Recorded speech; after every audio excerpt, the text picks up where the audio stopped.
अस्सलामुअलैकुम सामीन। 5 रमज़ानुल मुबारक है, 28 मार्च है। ख़बर का उन्वान है, सरकार ने पैन आधार कार्ड के लिंक की डेडलाइन यानी मुद्दत में इजाफ़ा कर दिया है।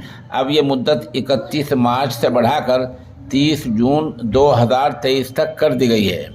Central board of director tax CBTD ने ये जानकारी प्रेस रिलीज जारी करके दी है। आधार पैन लिंक की डेडलाइन मुद्दत में पहले भी कई बार इजाफा किया जा चुका है। ये मुद्दत पहले भी कई बार बढ़ाई जा चुकी है।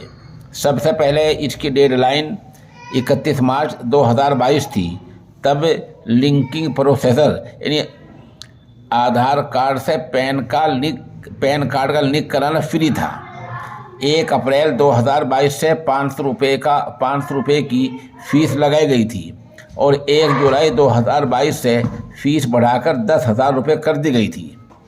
पिछले साल जुलाई में ये आदाद-शुमार सामने आए थे कि अभी तक 2 करोड़ से ज़्यादा लोग बाकी हैं जिनके आधार कार्ड से पैन कार्ड लिंक नहीं हुए हैं। बता दें कि अगर कोई इनएक्टिव होने पर यानी मुद्दत निकलने पर अगर कोई आधार कार्ड का गलत इस्तेमाल करता है तो उस पर भारी जुर्माना 10,000 रुपये तक लग सकता है। ये जुर्माना उस सूरत में लगेगा, हम ये बता रहे थे कि अगर आधार कार्ड को गलत इस्तेमाल करता है, गलत इस्तेमाल करने का मतलब ये है कि जब ये अनएक्टिव हो जाएगा, मुद्दत निकल जाएगी, डेडलाइन निकल जाएगी, उसके बाद भी आधार कार्ड किसी दस्तावेज़ के साथ, किसी कागज़ के साथ कहीं पेश किया जाता है तो उस वक्त में 1961 की धारा 272B के तहत 10,000 रुपये का जुर्माना लग सकता है। ये तब लगेगा जब आप इसका बेजा इस्तेमाल करेंगे।